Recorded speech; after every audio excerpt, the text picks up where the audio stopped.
You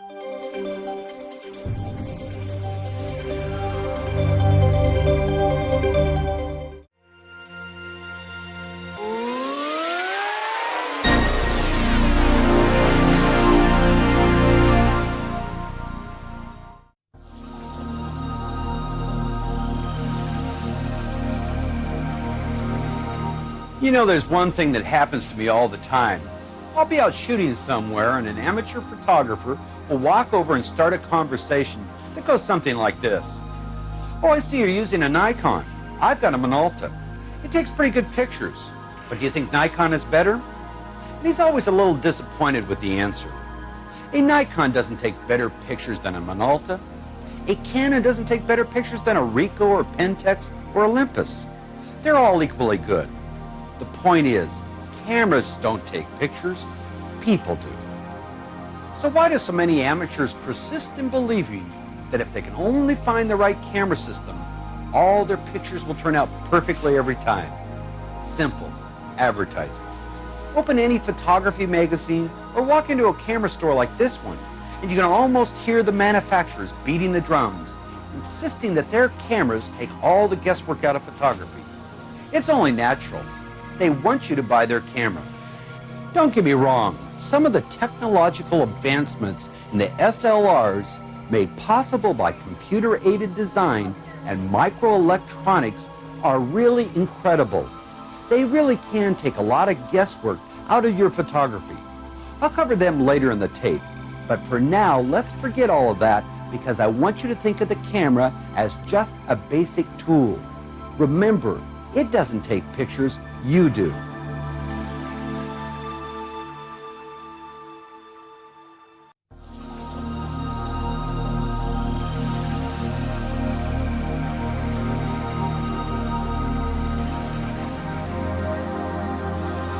A modern SLR camera operates in the very same basic principle as the earliest pinhole cameras, and for that matter, any other camera ever made. I think it helps to think of any camera as a light, tight box with a hole in it. The hole allows a certain amount of light to enter the box for a certain amount of time so it can expose or create an image on a light-sensitive medium we call film. But before that happens, the light is organized or focused by the lens. So let's start with the lens. The lens is basically a metal barrel which contains several glass elements arranged in groups. These elements gather light reflected from the scene you're photographing, focus that light, and deliver it to the surface of the film where it could form the sharpest possible image. The barrel of the lens contains a focusing ring which allows you to focus on objects near and far, from less than 2 feet away to infinity, for example. When you turn the focusing ring, you are actually moving the glass elements inside the barrel in and out, varying the distance between the lens and the film. Of course, one of the real advantages of an SLR camera is that the image you see in your viewfinder is exactly the same image that the lens sees. When light enters the lens, it's reflected by a mirror up through a prism and out to your eye. And it doesn't really matter which f-stop or aperture you've chosen for your final picture. The image you see in the viewfinder is always at the widest possible aperture of the lens. And this makes it easier for you to focus and compose because the image you're seeing is as bright as possible. When you press the shutter release to make an exposure, you trigger a whole series of events which happen at an amazing speed. First, the lens aperture closes down to the f-stop you've selected. Second, the mirror swings out of the way so that the light can reach the film. It temporarily blocks your view. Third, the shutter opens for the amount of time you've selected and the film is exposed. Fourth, the mirror swings back down, allowing you to see through the viewfinder again. And fifth, your lens aperture returns to wide open. You're ready to focus for your next shot. When we talk about the SLR camera, we're talking about the single lens reflex camera. And this basic concept of how they work is the same for both film and digital SLRs. You heard me talk about f-stops and shutter speeds. I'll take the mystery out of those concepts in the next chapter. Key concept. The camera is a light-tight box with a hole in it. Key concept. The lens gathers and focuses the light and then delivers it to your film or camera sensor.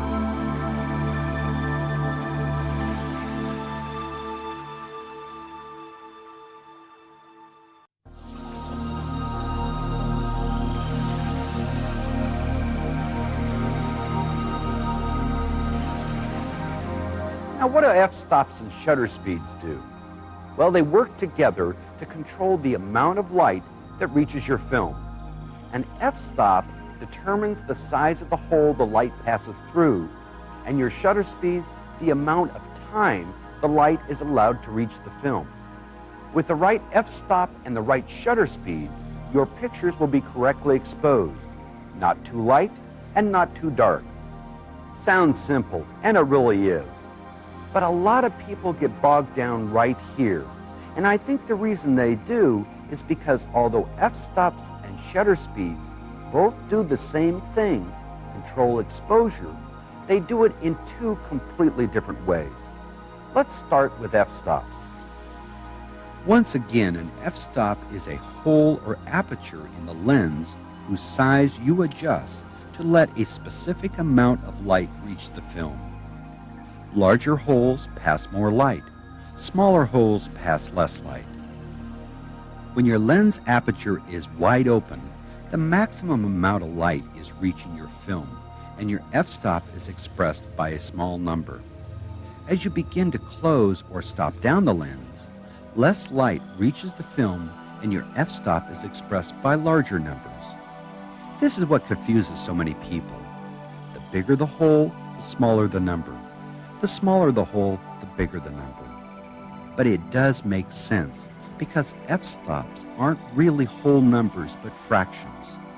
f8 is really 1 over 8, which is a greater number than f16 or 1 over 16. But all in all, I think it's easier to remember this way. The bigger the number, the smaller the hole. Later, we'll talk about why we would want to use a bigger or smaller hole. But for now, let's look at the second way we can control the amount of light reaching the film, the shutter. On your SLR, the shutter is actually a pair of curtains positioned right in front of the film. The curtains open, allowing light to reach the film, then close at a predetermined time. That's your shutter speed. Shutter speeds, like f-stops, are also expressed in fractions. The number 15 actually means 1/15 of a second. 30 means 1/30th of a second, twice as fast. 60th is 1/60th of a second, twice as fast again. At the slower shutter speeds, the curtains move separately. Curtain number 1 moves out of the way to open the shutter, and curtain number 2 moves over to close it. But at faster speeds, at 1/125th of a second and higher, the two curtains move together, creating a slit that travels across the film, exposing it from one side to the other. As shutter speeds get faster, the slit gets narrower, allowing less and less light to reach the film. In some cameras, the shutter curtains travel vertically, but it works just the same. Shutters in digital cameras can be different between different camera manufacturers. Some will use a physical shutter, like moving curtains in front of the light-sensitive CCD, and some will use an electronic shutter. The physical shutters will allow light to strike the CCD by letting the light pass some kind of physical barrier, such as shutter curtains, while the electronic shutters will turn the CCD on and off for the time allotted by the shutter speed. Whether you're using a film camera or a digital camera, f-stops and shutter speeds are always stated as fractions. Once you master this basic photographic concept, setting your exposure will become second nature. Here's a question I've heard more than once. I can use my f-stops to control the amount of light reaching the film, or I can use my shutter speeds. Why do I have to worry about both? The answer, of course, is there's a lot more to good photography than just exposing the film to the right amount of light, and we'll get into that later. But the point here is that the f-stops and shutter speeds always work together. One always affects the other. The light your lens sees is the light that's there. There's only so much of it, and you can't change that. The same thing goes for your film. It's designed to give you a correctly exposed picture if it's exposed to a certain amount of light. No more, no less, and you can't change that either. In other words, you have a constant at each end, and that's why the two adjustments in the middle, f-stops and shutter speeds, must remain in a constant fixed relationship. If you cut down on the amount of light by changing the f-stop to a smaller aperture, you have to compensate by increasing the amount of light by changing to a slower shutter speed. If you increase the amount of light by changing to a bigger aperture, you have to compensate with a faster shutter speed. It's usually called reciprocity, but think of it as a seesaw. Up one f-stop, down one shutter speed. Down two f-stops, up two shutter speeds. You'll get the same exposure at f4 at 1/500th, at f5.6 at 1/250th, at f8 at 1/125th, f11 at 1/60th. Now you're probably saying, Brian, my camera's automatic. It figures out my f-stops and shutter speeds for me. I don't have to worry about all that.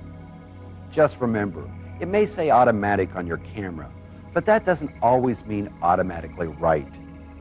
I use automatic cameras too, and I'll tell you something. I'm always aware of my f-stop and shutter speeds. I have to be. But you should start thinking that way too, because when you do, you'll be thinking like a photographer. Key concept: f-stops. The larger the hole, the smaller the number. The smaller the hole, the larger the number. Key concept: when setting shutter speeds, larger numbers pass less light, smaller numbers pass more light. Key concept: f-stops and shutter speeds always work together.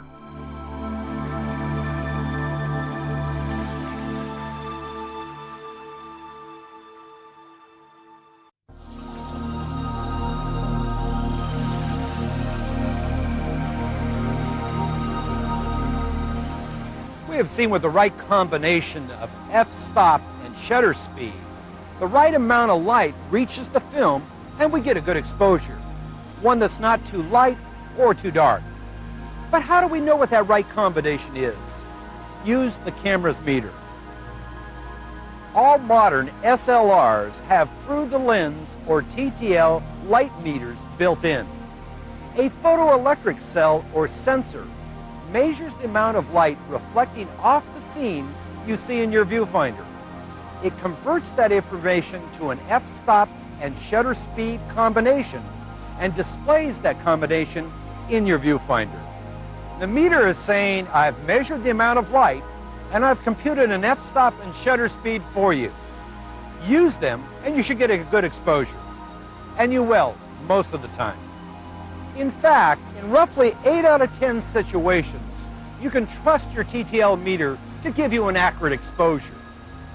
With a little bit of experience, you'll learn to identify the situations where you can trust your meter and those situations where you shouldn't trust it. Let's look at some different situations. No problem with these kind of pictures. The sun is coming from behind the photographer and it's brightly illuminating the entire scene. No large bright areas that can throw the meter off. Not much shadow either.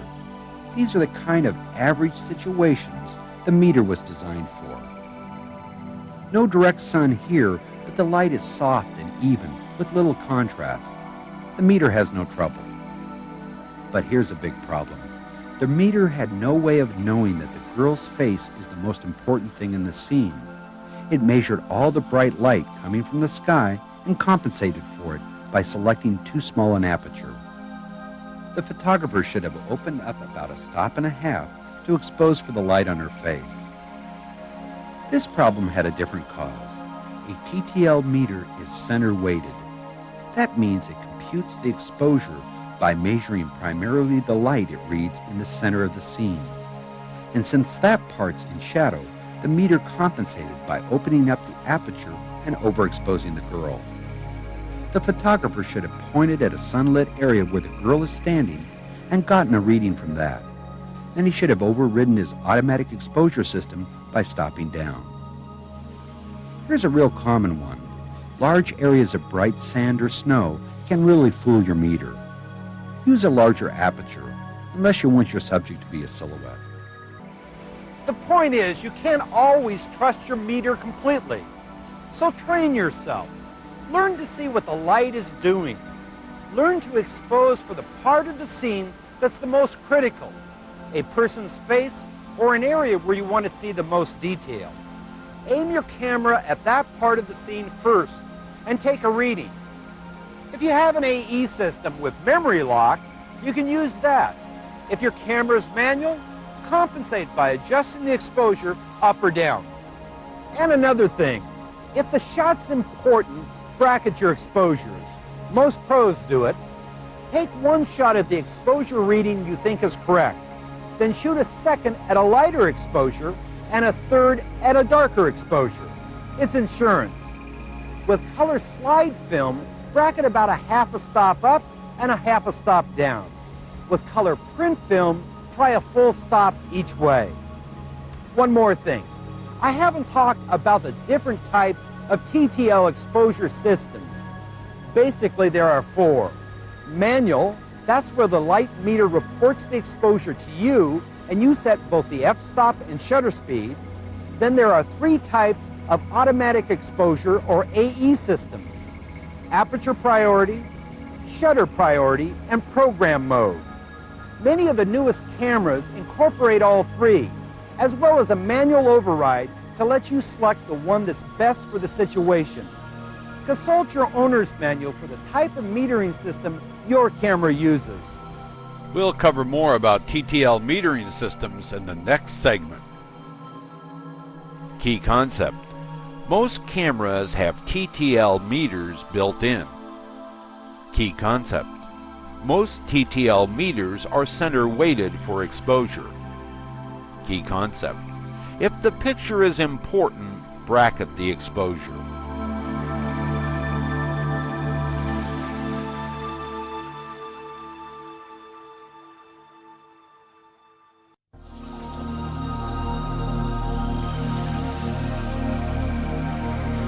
Light meters don't see a scene the same way you see it. The exposure meter or exposure control system in your camera is colorblind. Regardless of the scene, its subject matter, color, or composition, the meter measures only the overall amount of light reflecting from the scene. Since the light meter measures only brightness, how light or dark the scene is, and not color, the automatic exposure system then calculates and sets the aperture and shutter speed to render this level of light as middle gray or 18% gray in the photograph. This middle gray is what all light meters are programmed to render as exposure. Most of the time this works out very well because most scenes have an overall reflectance that averages out to middle gray. But some scenes and situations don't average out to middle gray. Scenes lighter than middle gray, such as beach scenes, bright sand, or light gray skies, reflect more than 18% of the light falling on them. The auto exposure system doesn't know the scene should look bright, so it calculates an exposure that produces an image that is too dark. To lighten the image so it matches the original scene, you must override the camera's automatic exposure system to open up your aperture. Scenes that are darker than middle gray, such as deep shadows, dark foliage, or people with dark skin, reflect less than 18% of the light falling on them. To produce a picture with an overall tone darker than middle gray, you will need to override the automatic exposure system to close down your aperture. As I said earlier, all modern cameras, film or digital, that use the TTL Light Meter system have 4 shooting modes. These modes are P, or program. Set the camera to this mode and you'll be shooting 100% automatically, with the TTL meter setting both the f-stop and the shutter speed. M, or manual. This is the mode that I use the most. The TTL meter recommends what the f-stop and shutter speed should be, but I set the aperture and shutter speed manually. AP, or aperture priority. Simply put, this is where you set the f-stop you want to use, and the camera automatically sets the shutter speed to compensate for your exposure. Let's say you're shooting landscapes and you want a large depth of field. You would set your camera to aperture priority and select f11.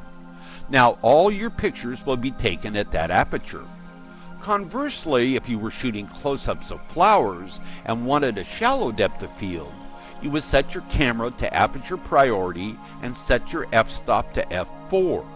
Now all your images will be taken at that f-stop with the camera automatically setting the corresponding shutter speed. SP, or shutter priority.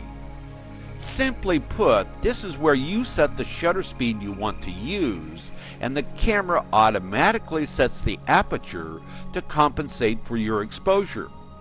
Let's say you're shooting a sporting event and want to stop the action on the field.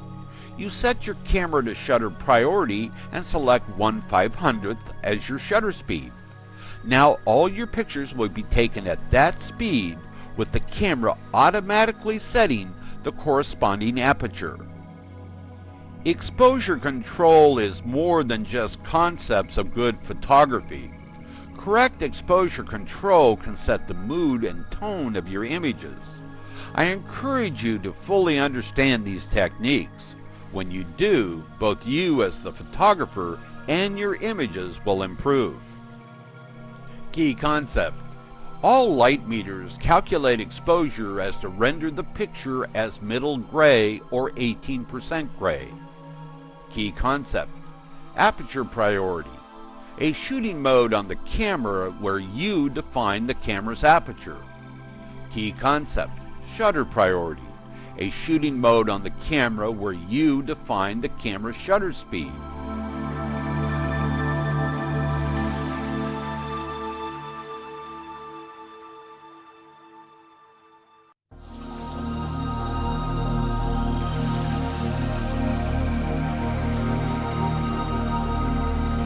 Let's look at the concept of depth of field. It's one of the most important tools any photographer has because it allows you to control the amount of sharpness that appears in your finished picture and therefore the overall look of the picture. Here's how it works. When you focus your lens on an object a certain distance away, you create what is called a plane of sharp focus. This means that only objects laying along a perpendicular plane will be in sharp focus in your finished picture. But when you focus, you also create a zone of acceptable focus. Details falling within this zone will be sharp enough so that they will appear to be focused in the finished shot. It is this zone of apparent sharpness that is known as depth of field. When using a wide open lens aperture, the zone is not very large, but as you begin to close the aperture down, it increases to include objects both closer to the camera and further away. Now these objects will appear sharp in your finished picture. You've increased your depth of field. Of course, the trade-off is that each time you close down your aperture by one stop, you have to compensate. You have to cut your shutter speed in half so the same amount of light will reach the CCD. And this starts becoming a real factor when you move down into slower shutter speeds. At speeds slower than 1/60th of a second, a little camera shake can ruin an otherwise great shot unless you use a tripod. And if you're shooting a moving subject at speeds slower than 1/25th of a second, you run the risk of coming up with a shot that has good depth of field, but is otherwise just a blur. Two other important factors regarding depth of field are the focal length of your lens settings and the size of your image sensor. Wide-angle lenses give you a much wider depth of field, so depth of field at f11 on a 35mm lens setting is greater than it would be at f11 on a 200mm setting. The opposite is true for telephoto lenses. f8 using a 200mm lens setting will give you a limited depth of field, while f8 using a 35mm setting will give you an acceptable depth of field. The image sensors used in digital cameras come in all different sizes. While small-sized sensors may give you poorer image quality, they also give you an increased depth of field. All digital camera sensors are smaller than the standard 35mm film chip. Therefore, you inherently get more depth of field with digital cameras than you do with standard 35mm cameras. Now, it might sound like I'm saying that you should get in the habit of shooting at the slowest possible shutter speeds that are safe to have the maximum amount of depth of field.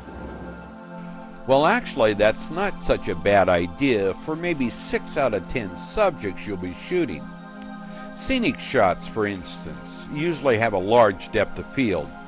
But let's look at some subjects where deliberately choosing a shallow depth of field can work to your advantage. This shot was taken with a telephoto lens at f11 at 1/25th of a second.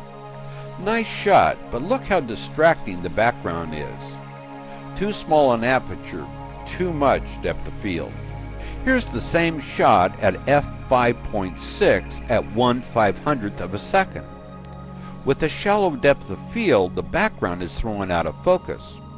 Our attention goes to the girl where it should be.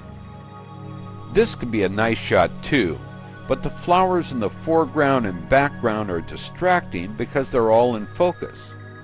It's hard for the viewer to decide where their attention should go. At a larger aperture, this flower shot becomes more interesting because the viewer's attention is drawn into the focused flowers in the foreground, adding impact to the basic composition. My point is, it pays to experiment with depth of field. It's a very important tool for any creative photographer. Key concept. Depth of field allows you to control the amount of sharpness in your finished picture. Key concept. Important factors regarding depth of field are the focal length of your lens and the size of your image sensor or CCD. Key concept. Depth of field is a very important tool for any creative photographer.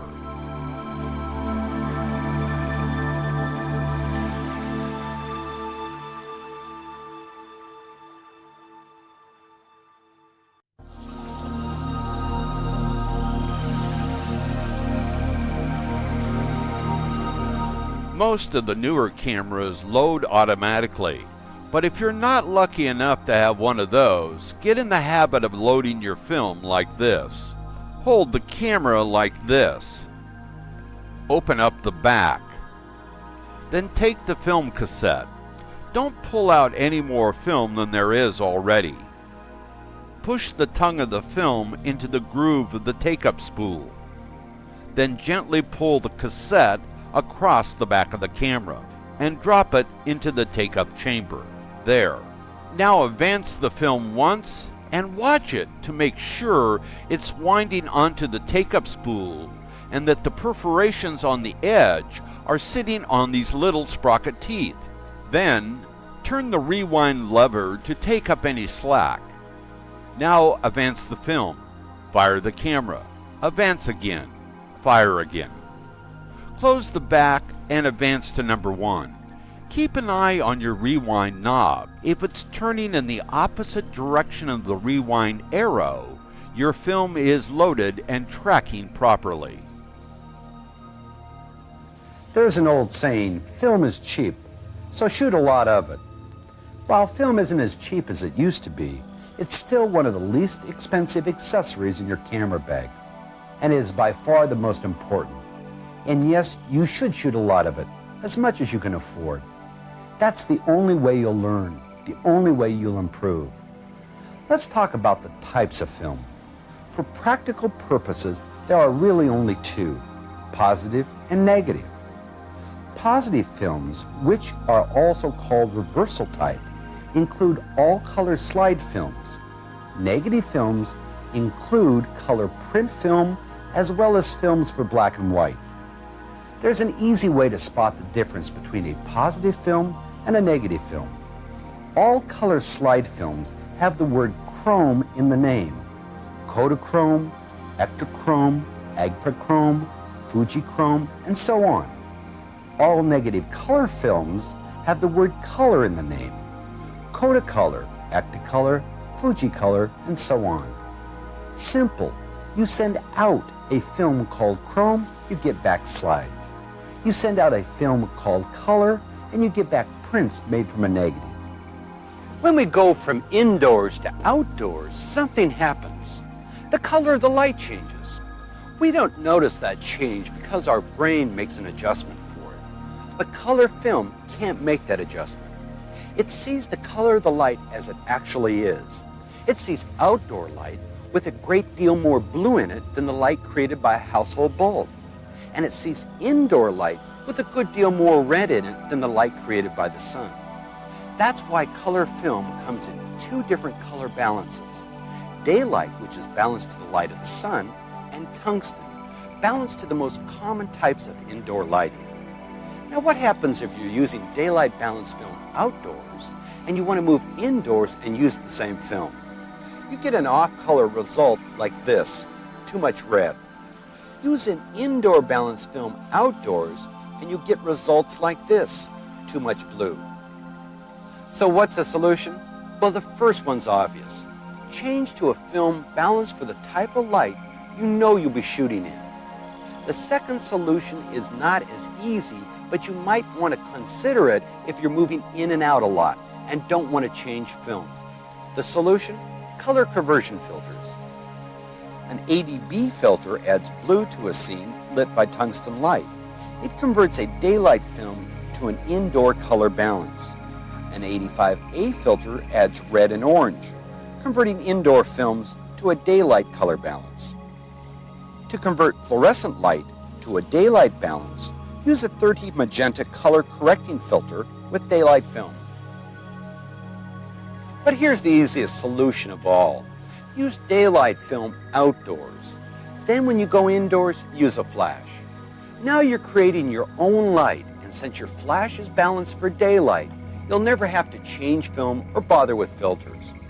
One more thing about film. Be good to it if you want it to be good to you. Don't expect it to give you good color if you keep it in your glove compartment for the entire month of August. And when you go through airport security X-ray systems, keep your unexposed film in a separate plastic bag and have it hand-checked. And one more thing, if you're storing color film for months at a time, keep it in your refrigerator. It'll last longer. Key concept. There are two basic types of film, negative and positive. Key concept. Film is color balanced for either daylight or tungsten.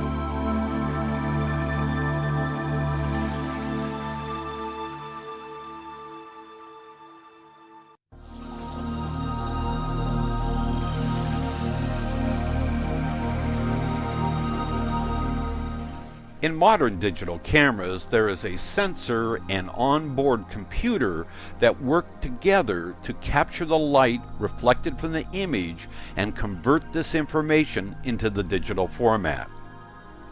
This sensor is a light-sensitive electronic chip called a charge-coupled device, or CCD. This small sensor converts and records light waves into tiny dots called pixels. The more pixels the sensor can record results in better quality images or better image resolution. Today we rate digital cameras by the number of pixels that they can record. More pixels mean more detail can be sensed or captured. This number is typically given in millions of pixels or megapixels.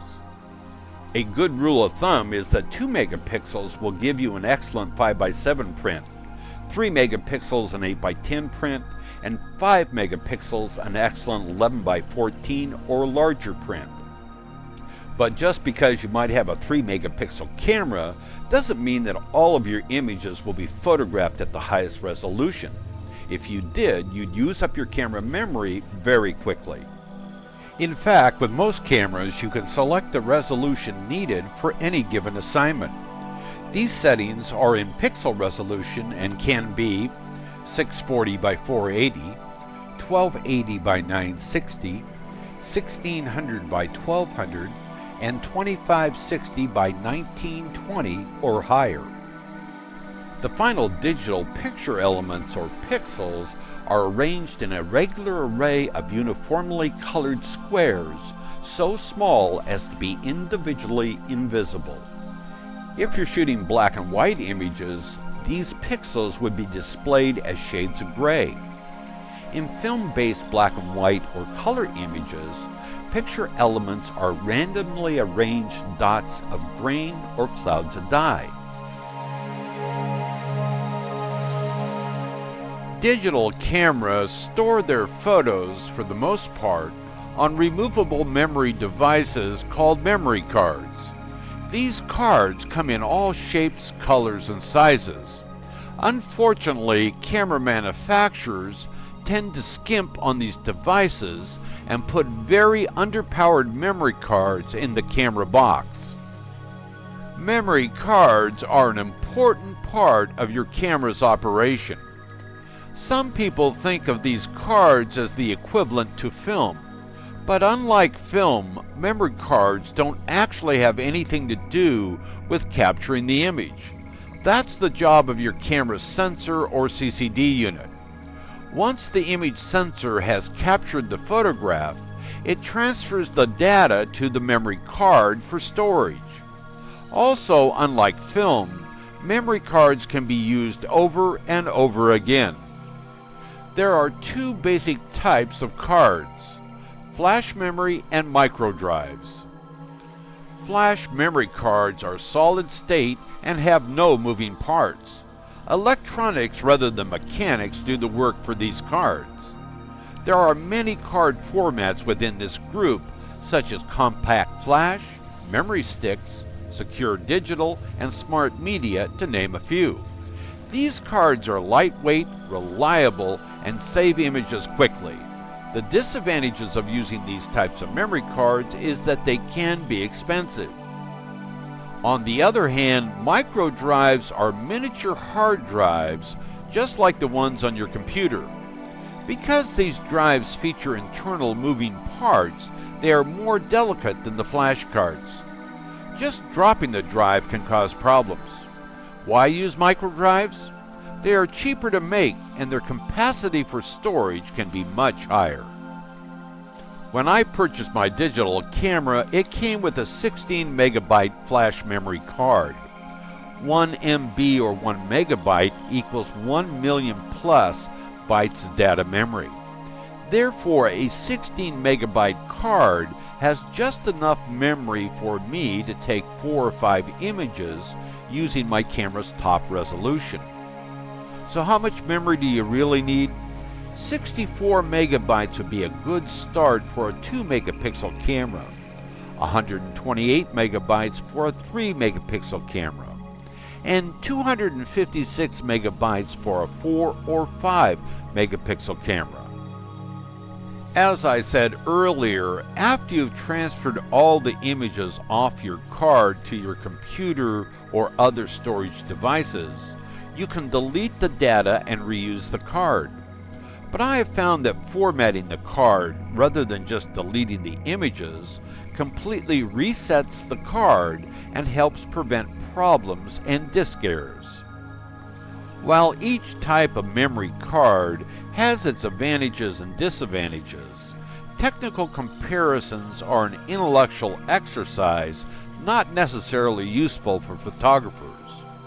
You should never choose a camera system based solely on its memory device. Key concept. Unlike film, memory cards are used only for data storage. Key concept.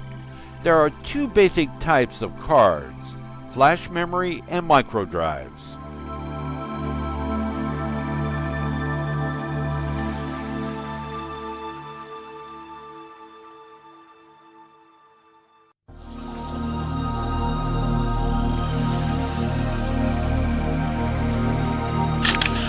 Media speed is the overall light sensitivity of your film or your digital camera. This sensitivity level is expressed with a rating system called the ISO settings. When using film, these settings can also be called film speed. These film speeds are rated with ISO numbers of 25, 50, 64, 100, 200, and 400 and up. The smaller the ISO number, the less sensitivity the film is to light. Therefore, a film rated at ISO 200 is twice as sensitive to light as a film rated at ISO 100 and 4 times as sensitive as a film rated at ISO 50. This light sensitivity rating system is incorporated in most digital cameras. Usually, you'll find the ISO selection in the main menu on your camera. If you're shooting in bright sunlight, snow, or sand, you would select an ISO rating of 50 or 100. If you're shooting in open shade or a brightly lit room, you may want to select a rating of ISO 200. But if you're shooting indoors using only available room light, you should select a rating of ISO 400 or more. By changing the sensitivity of the sensor or CCD to different ISO ratings for different lighting setups, you're helping balance the shutter speeds and the aperture settings needed for correct exposure. Think of it this way. If you tried to shoot indoors with available light using ISO 50, you'd find that your lens would have to work wide open and your shutter speed would be a half a second or more. But if you change that setting to ISO 400, 6 times faster, you could work with f5.6 at 1/60th of a second. There can be a problem when selecting a high ISO setting on a digital camera or using highly rated ISO film. This problem is called noise with digital images and grain with film. You can see this problem mostly in the shadow areas of your pictures. Generally speaking, lower ISO settings will result in better picture quality. If you're using film, there are 2 general types: indoor or tungsten film and/or outdoor or daylight balance film. We need these 2 types of film because light both outside and inside is always changing its color. We can't see this color change with our own eye because for the most part our brain makes corrections for us. We do know that candlelight, sunsets, and sunrises are warm or yellow, and that at high noon on a bright sunny day looks a little cool or blue. In between the warm and cool light is a whole spectrum of light colors that are rated in Kelvin temperature or K settings. Yellow light is about 3200 K, while bright sunlight at high noon is about 8000 K. Therefore, if you're using film and shooting indoors with available light, you'd use tungsten film. If you were shooting outdoors, you'd use daylight balance film.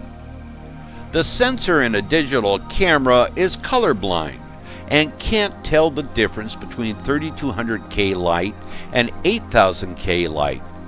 Therefore, we have to white balance the camera to tell it that the color white looks like this using these lighting conditions. This white balancing procedure programs the camera memory to see white and all other colors correctly using different lighting setups. While most cameras have automatic white balance, this doesn't always mean automatically right. Many cameras offer a manual white balance feature where the photographer zooms the lens into a white object or white card and then sets the camera's white balance. This is my preferred method of white balance. When shooting outside on a bright sunny day, there are some basic rules for exposure. If you're using film, this rule is called the sunny f16 rule and goes like this.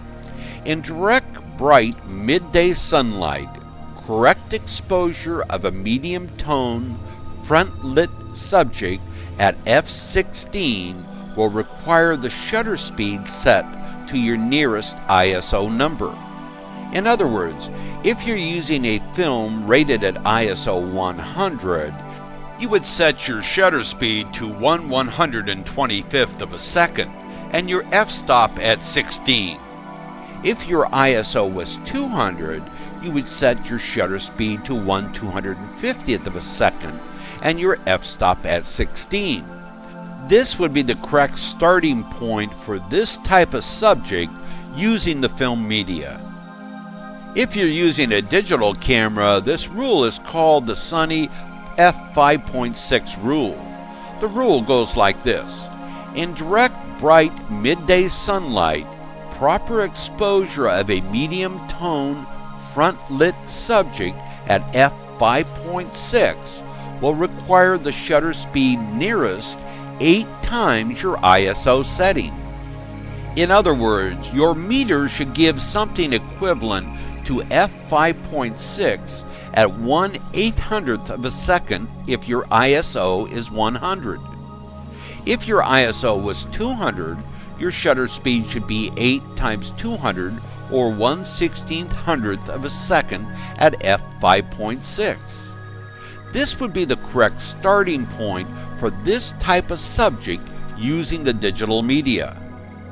Selecting the correct media speed and the correct media color balance is very important if you wish to portray your images the way they look in your camera's viewfinder. Key concept: ISO, a rating system to express the film or camera's sensitivity to light. Key concept: Kelvin temperature or K settings express the light's color. Key concept: film comes in 2 general types, tungsten and or daylight balance film.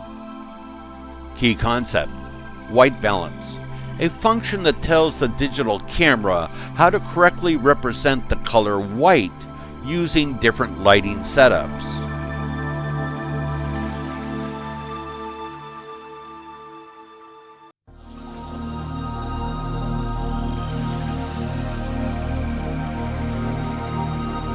The photographic lens is the photographer's window on the world. Basically, the lens is just a collection of glass and plastic elements held precisely in position in a light-tight tube. Creatively, the lens is the most versatile tool available to any photographer. Chances are, when you bought your first SLR, it came equipped with one of these, a 50mm normal lens. It's a good lens to have because it sees things in a normal perspective, about the way the human eye does, or the way you're seeing me now.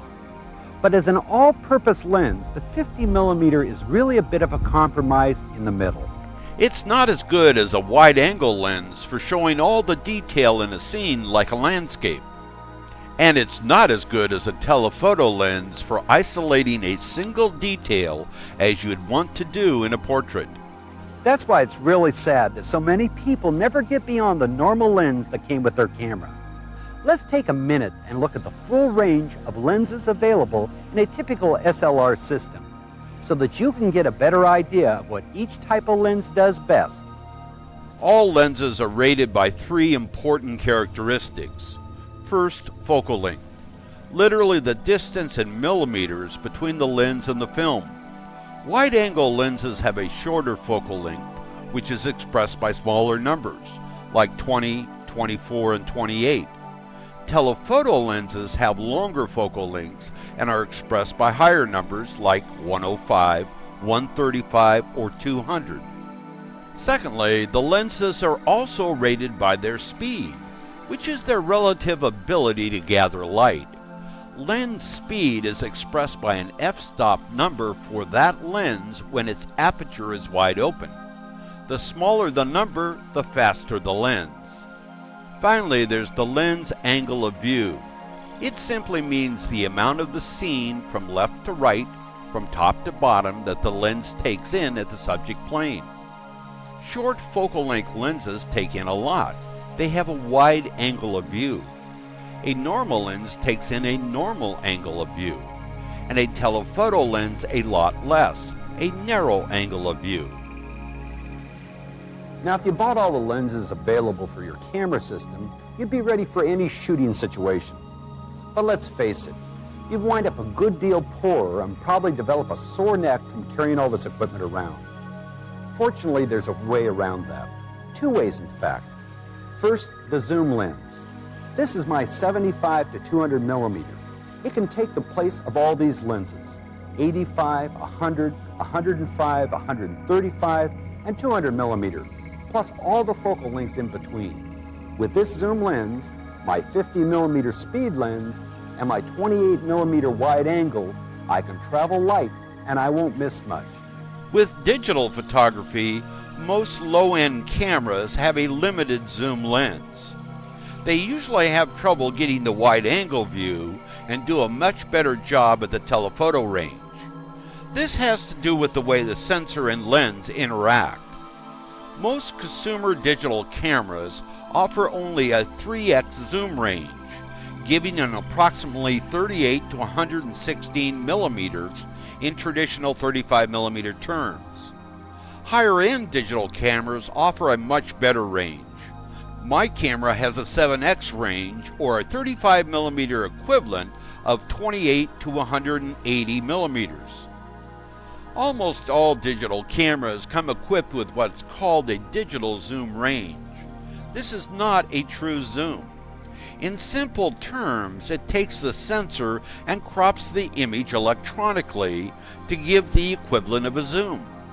The results are fewer pixels to capture your image and a distinct drop in image quality. Therefore, I do not recommend using the digital zoom feature. Remember, I said there were two ways you can get around having to buy all these lenses. Well, here's the second, the teleconverter or extender. This one's a ×2 teleconverter, which means it effectively doubles the focal length of whatever lens it is used with. It works like this. If I mount it on my camera body in front of my 50 millimeter lens, it moves the lens away from the film plane, and my 50 millimeter is now a 100 millimeter telephoto. By itself, this zoom lens has a range of 75 to 200 millimeter. But if I add the ×2 teleconverter, the range is now 150 millimeter to 400 millimeters. Now, when you use a ×2 teleconverter, you will get a light loss of about 2 exposure stops. But that's not too much of a problem. Your through-the-lens meter will compensate for the loss. I highly recommend that you pick up a good quality teleconverter and keep it in your bag.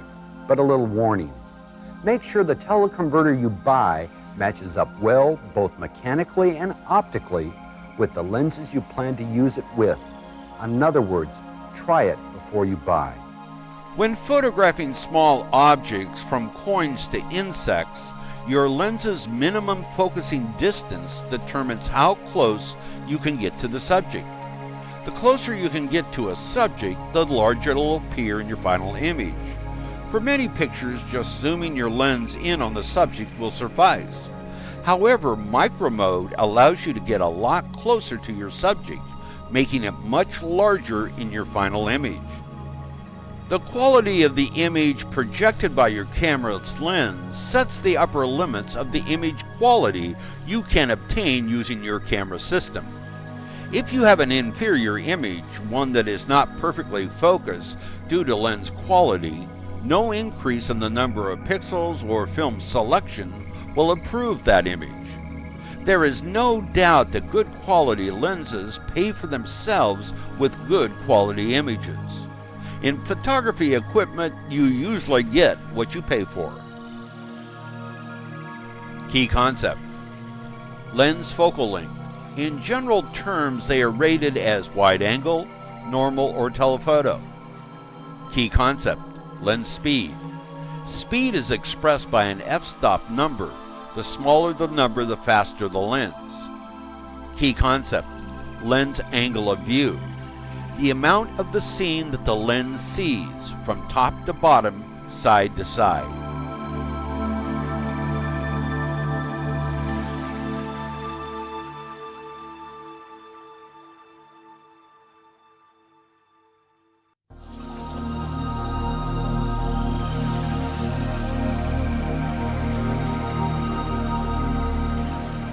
The word photography comes from the ancient Greek language and literally translated means to write with light.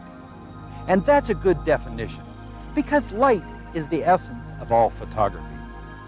But too many photographers take light for granted.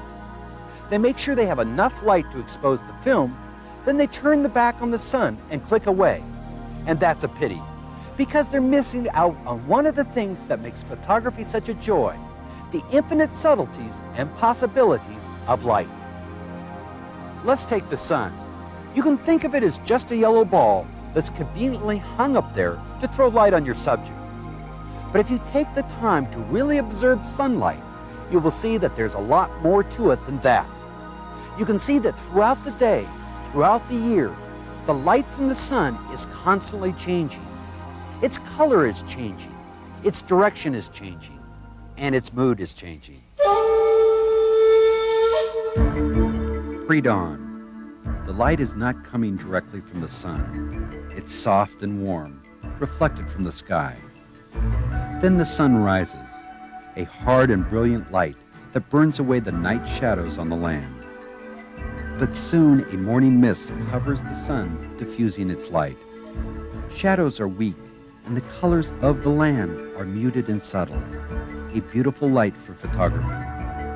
As the mist burns off, the shadows come back, but they're shorter now as the sun climbs through the sky. And the color of the light is cooler with more blue in it. High noon. The sun's directly overhead. The shadows are at their shortest now. The light is harsh and flat, making the land seem featureless, without dimension. For a landscape photographer, it's a good time to put the camera away and rest. The light will be better later on. Then, in the heat of the early afternoon, a thunderstorm. Heavy clouds rise up and partially obscure the sun. The light is dramatic now and changing minute to minute. It's a time of opportunity. Some of the greatest pictures ever taken were taken in storm light. Later in the afternoon, after the rain, the sky clears once more. The shadows are getting longer, and details of the land begin to take on more form. As the sun sinks close to the horizon, its light passes through more atmosphere. It seems to increase in size, and its light takes on a warm reddish hue. Then it's suddenly over. It's the beginning of dusk, and the world is once again lit by the soft leftover light reflected from the clouds and sky. I want to give you a few tips about shooting people outdoors under available light. On a clear day, direct sunlight can be a very harsh and unflattering light, especially for pictures of people. Look at the contrast between light and dark in these pictures taken in bright sunlight. We don't see that contrast with our eyes because they make an adjustment for it. But film, especially color film, can't do that. In this kind of light, there's about a 3 exposure stop difference between the light areas and the shadow areas. Color film doesn't have the latitude to record details in both. So what can you do to soften the contrast? One solution: wait for the light to change, or plan to shoot at a time of day when the clouds are overcast to fuse the hard light of the sun. If you can't do that, move your subject into open shade, where the light is soft and indirect. The third solution, and it's the one I recommend you try, use a reflector. A simple piece of white card will do just fine. Look at these 2 shots. This one without a reflector, and this one with a white card placed on the shadow side to reflect light back into the subject's face. Daylight photography can be very rewarding. Keep one eye on your subject and the other eye observing your ever-changing sunlight. Then seize the opportunity. Key concept: the word photography means to write with light. Key concept: light is the essence of all photography. Key concept: on a bright sunny day, there are about 3 stops of difference between highlights and shadows.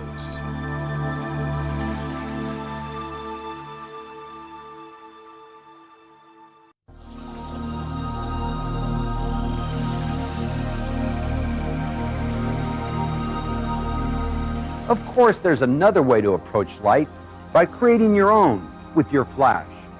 Electronic flash is a compact, convenient, portable light source for lighting nearby subjects.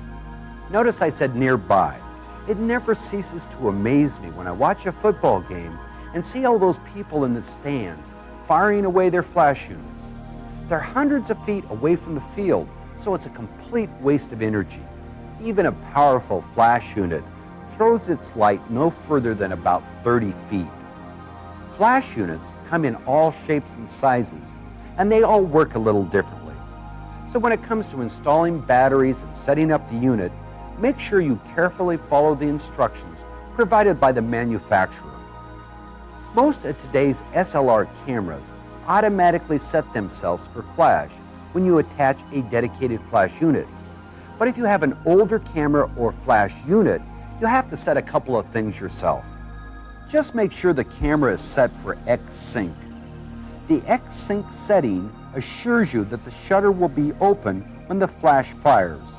With most SLRs, X-Sync is 1/60th of a second or 1/125th. Although a few of the newer ones will sync for flash at up to 1/2000th. If you shoot at a shutter speed faster than the camera's designated flash sync speed, you'll get results like this, only part of the picture. Now you're ready to attach the flash unit to the camera. On some of the newer cameras, the flash unit is already built in. But with most, you simply slide the flash unit into the camera's hot shoe mount. When the unit is locked into place, the hot shoe automatically connects the flash unit to the camera's flash triggering circuit. If either your camera or flash unit does not have a hot shoe, use one of these, a PC sync cord. You can pick one up at most camera stores. Now turn the unit on. Wait for the ready light, and you're ready to shoot. Almost all of the electronic flash units available today have automatic exposure control, but we'll cover manual exposure first to understand the principles involved. When you fire a flash, it puts out a powerful amount of light for a very brief amount of time, usually less than 1/1000th of a second. That duration of flash becomes your shutter speed, controls the time of exposure. All you have to do is set the lens to the right f-stop. How do you determine the right f-stop? There are 2 ways. The simplest is by using the exposure calculator here on the back of the flash unit. First, tell the calculator how much light the film you're using needs by setting the calculator's film speed index to the ISO speed of the film you're using. Then focus on your subject. I'll focus on that light stand over there. Now, if I look at the distance scale on my lens barrel, it tells me that I've focused on a subject 12 feet away. So I simply look at the scale here on the calculator and find 12 feet. And opposite that, the scale tells me the correct f-stop to use at that distance, f8. And there's another way to determine which f-stop to use, by using the flash's guide number, the power rating provided by the manufacturer. Divide the flash's guide number by your flash to subject distance. If the distance is 10 feet and your guide number is 80, 10 into 80 equals 8. F8 is your f-stop. Well, what if you're shooting under completely different conditions? Well, then you might have to make an exposure adjustment. For shooting in a very large room or one with dark walls, you'll have to use more exposure than indicated with the guide number. On the other hand, in a small room with more reflective walls, you'll have to use less exposure than indicated by the guide number. The guide number is no more than that, a guide. With an auto flash, you don't have to worry about the lens to subject distance and guide numbers.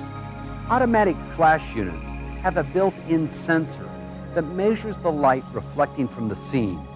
When it sees enough light to correctly expose the film, it shuts down the flash.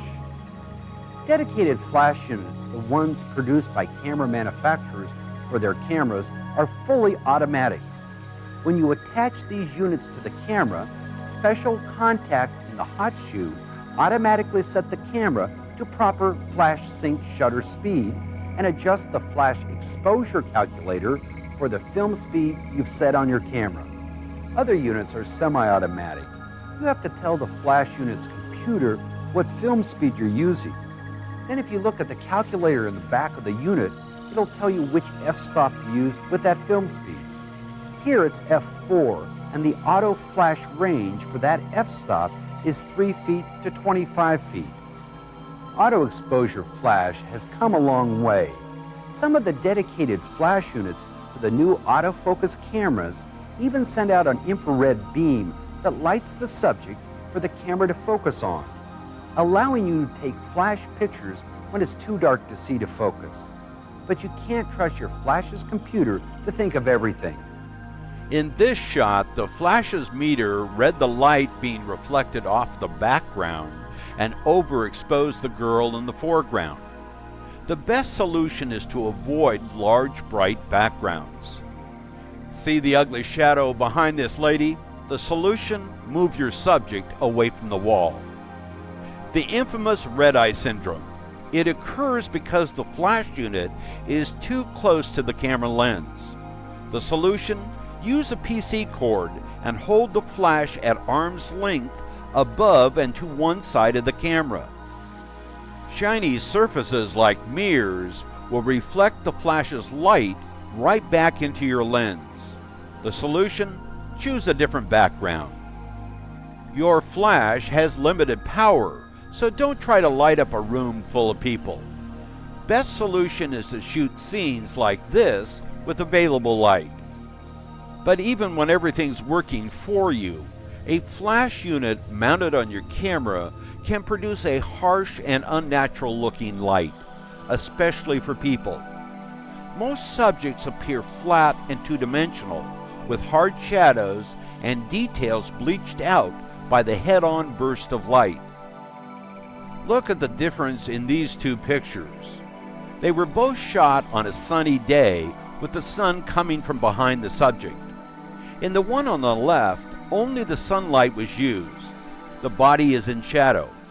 But in the photo on the right, a flash was used as a secondary light to fill in those shadows. Quite a difference.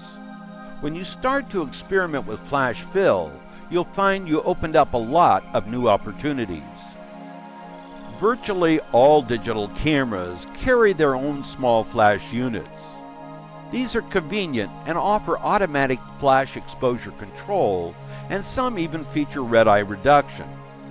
Most of these built-in flash units have limited power and only work well within a 12 to 20 foot range of the camera. Also, because the unit is so close to the camera lens, the light can cause unsightly shadows when the flash is the sole source of light and/or if the subject is close to a wall. Generally, the best use of your standard on-camera flash is to lighten shadows in sunny high-contrast days or shooting indoors with small groups. You will know that you're using flash correctly when the viewer of your images can't tell that you used the flash. Flash units can be a great photographic tool if you know how to use them. Key concept. If you're using a dedicated flash unit, make sure your camera is set to the correct shutter X sync. Key concept. Even the most powerful flash units throw light no further than about 30 feet. Key concept. Onboard flash units are best used outside as flash fill light. Key concept. When shooting indoors with flash, keep your subjects nearby.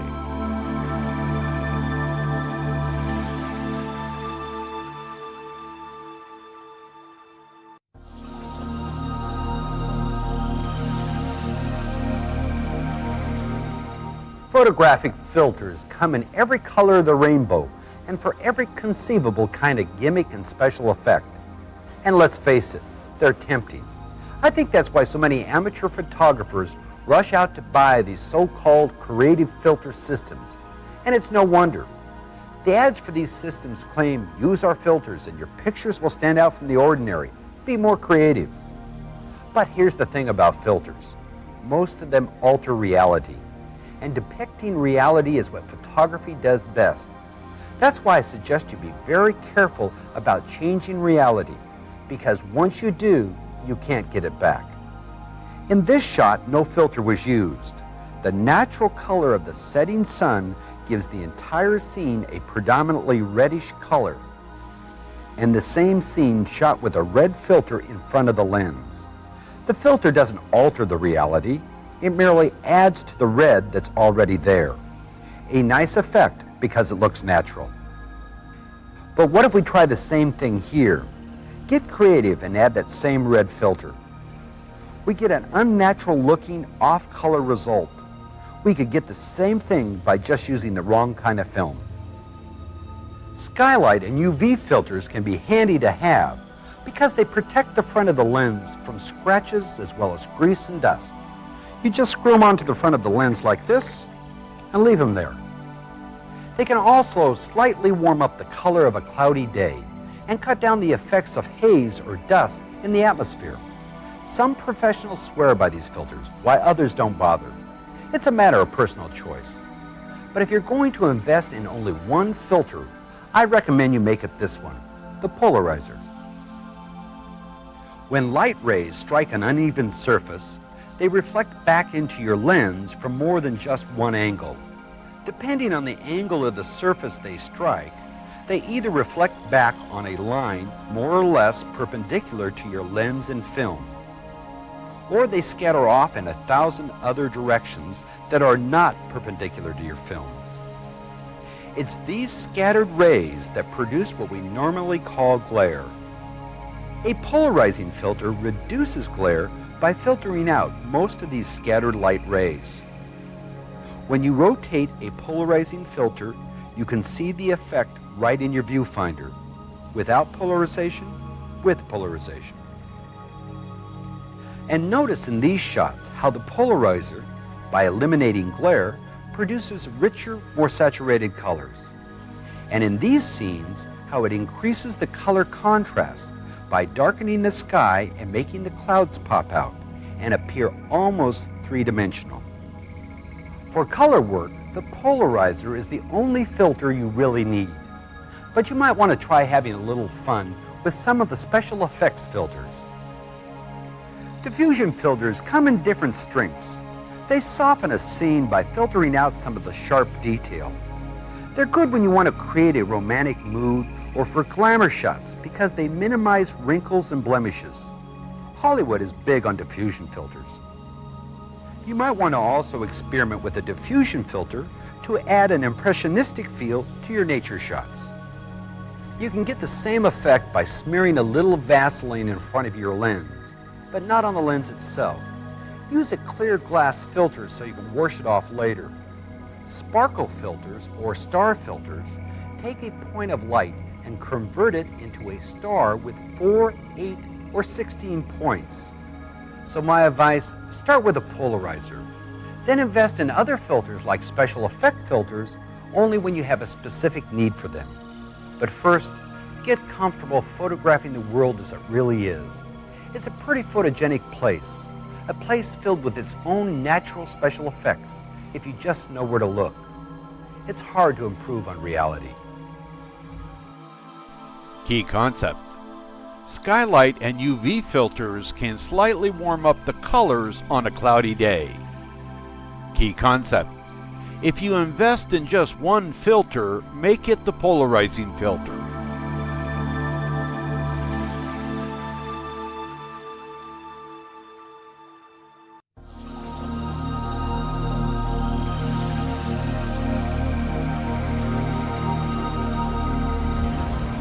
There's a story about the folks at Eastman Kodak who were developing the disc camera a few years ago.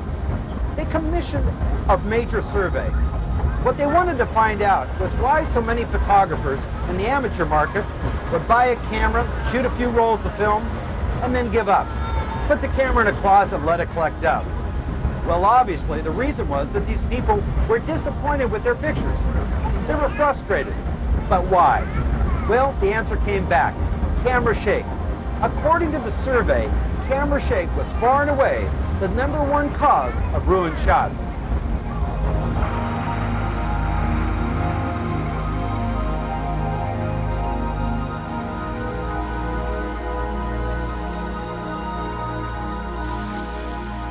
You can avoid camera shake if you just follow a few simple rules. To start with, get in the habit of holding the camera right. For some reason, most people hold the camera like this, with the left hand over the top and the lens sort of dangling between two fingers. It's a bad habit to get into because it gives you very little support.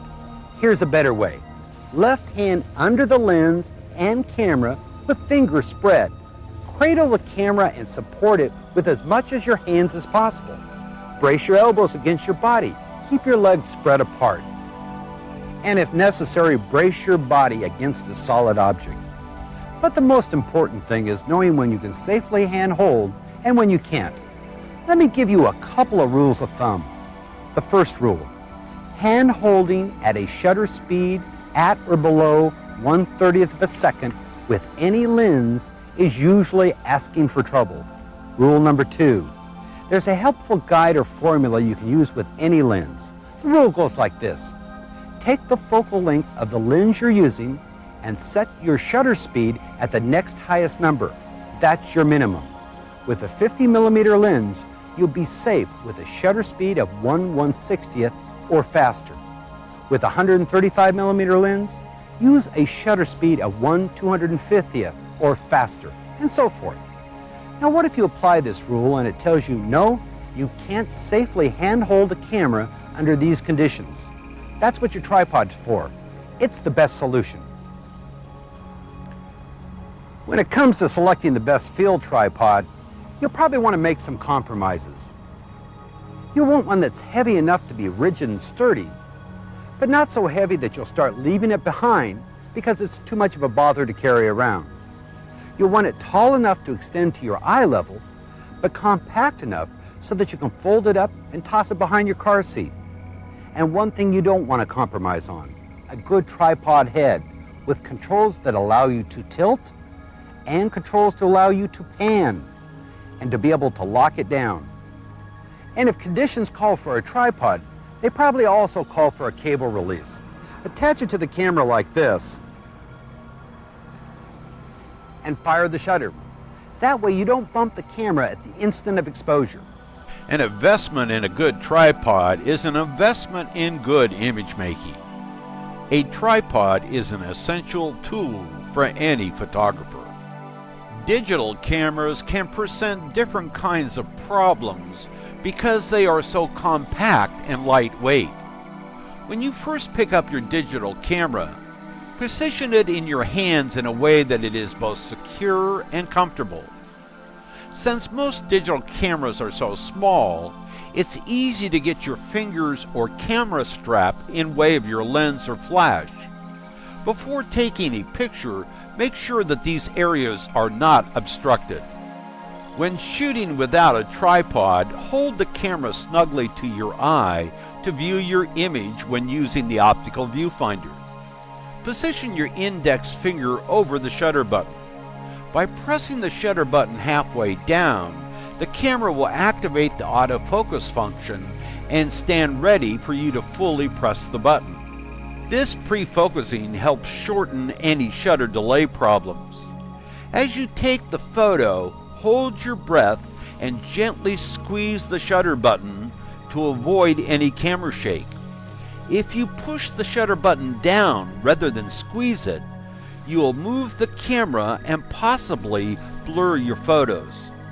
You can also use the LCD viewer on the back of your camera to compose your photos. If you're not using a tripod, make sure the camera is resting firmly in your hands as you expose. And remember the rule: if the lens setting you're using is 105mm, then your shutter speed should be 1/125th of a second or higher. The LCD viewer can also be used to review the photos you have taken. This is a big advantage of digital capture over film. Key concept: to prevent camera shake, always use a shutter speed faster than your lens size. Key concept: an investment in a good tripod is an investment in good image making.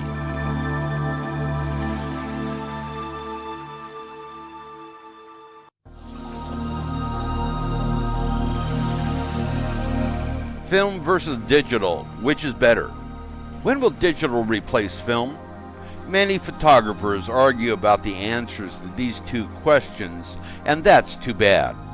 The real important question to be answered is, how can we craft better images with the tools we have?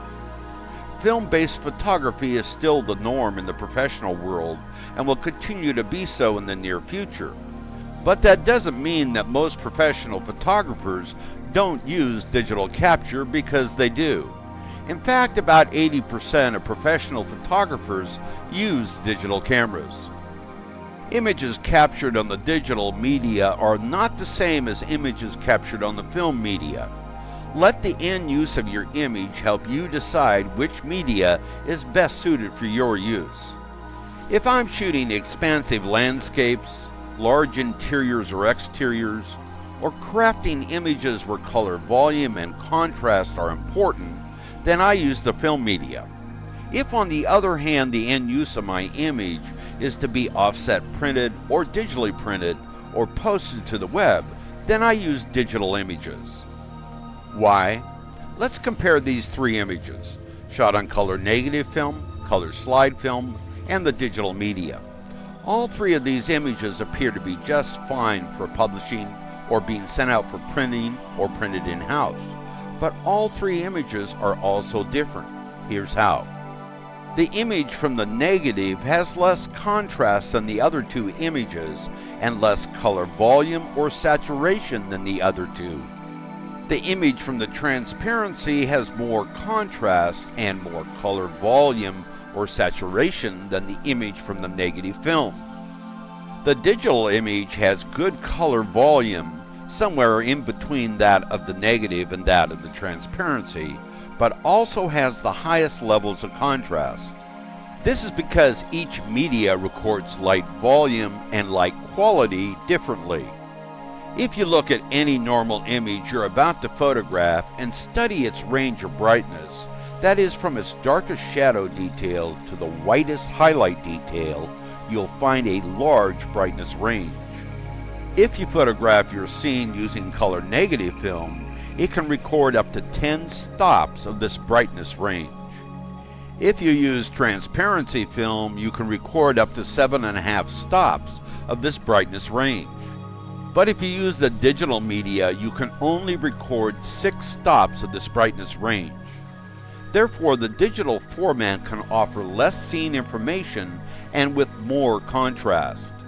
While my digital camera is a good addition to my camera bag, it won't totally take the place of my film cameras. But don't get me wrong, there are great applications for digital images. If the final image is going to be digitally printed for a magazine, catalog, book, newspaper, or a new package design, it's a great format selection. Digital images are used for personal events in real estate, insurance, sports, and the news media each and every day. Digital images can also be used in the professional studio for such applications as portraiture and advertising if the photographer knows how to light for the digital format. Digital photography has come a long way over a few short years and will continue to grow in its popularity and applications in the coming years. It's a medium with a bright future if you understand its limitations. Key concept: let the end use of your image dictate the use of film or the digital media. Key concept: brightness range. The range of color or black and white tones from the darkest shadow detail to the highest highlight detail.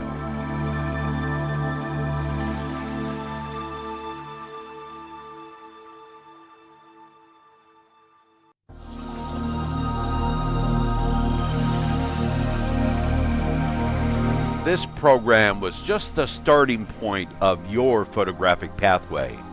After you've mastered the basics of using and understanding your camera, there are other paths to follow. The concept of photographic light might be your next journey, or you might turn down the path of photographic design and composition. There's a lot to learn if you want to craft images that provide a visual look into your world. You can learn these concepts in the classroom, with books, magazines, videos, online, and attending local seminars and workshops. Image makers are always searching for that path to the perfect picture. Today, photographers have a camera bag full of the latest photographic tools that are powered by modern technology. But the fact is that photographic concepts today are the same as they were yesterday, and the concepts of tomorrow will be the same as today. Photography is, and always has been, both an art and a craft. While our modern tools, such as digital cameras, might drive the craft side, it's the artist and the photographer that drives the art side. Remember, the camera is just a tool. It's your creative mind that will make your pictures unique.